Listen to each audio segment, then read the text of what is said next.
रामकृष्ण हरी मंडळी, आज आपण बोलणार आहोत लक्ष्मीपूजनाबद्दल, या दिवाळीतील सर्वात पवित्र आणि आनंददायी क्षणाबद्दल।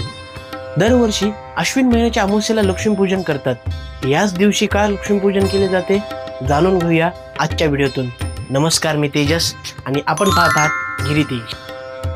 एकदा ऋषी दुर्वास इंद्रावर खूप प्रसन्न झाले। त्यांनी इंद्राला आपल्या गळ्यातील एक दिव्य फुलांची माळ इंद्राला भेट म्हणून दिली। इंद्राने ती माळ ऐरावताच्या माथ्यावर ठेवली आणि ती खाली पडून ऐरावताच्या पायदळी तुडवण्यात आली।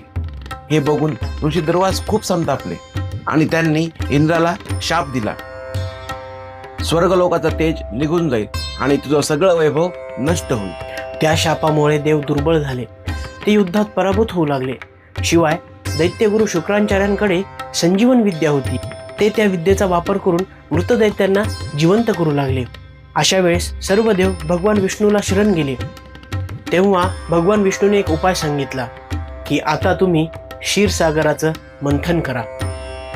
त्या मंथनातून अमृत प्रकट होईल व ते अमृतच तुम्हाला अमरत्व प्रदान करेल।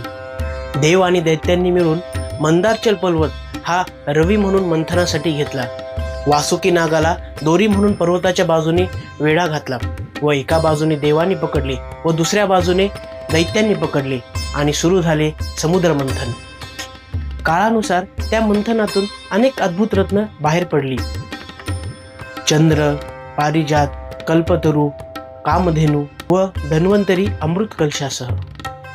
आणि मग सागराच्या लाटातून एक दिव्य तेज पसरलं आणि प्रगट झाली एक अनुपम स्त्री। तिच्या पायाखाली होतं कमळ, हातामध्ये होता सुवर्ण कलश आणि चेहऱ्यावर होतं एक तेजोमय स्मित हास्य। ती स्त्री होती माता लक्ष्मी।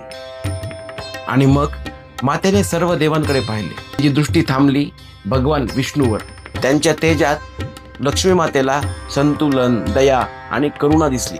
ती हळुवार पावलांनी भगवान विष्णूकडे गेली आणि त्या क्षणी झाला भगवान विष्णू आणि लक्ष्मी मातेचा दिव्य मिलाप। आणि तो दिवस होता अश्विन महिन्यातील अमावस्येचा आणि त्या दिवसापासूनच प्रथा पडली लक्ष्मीपूजनाची।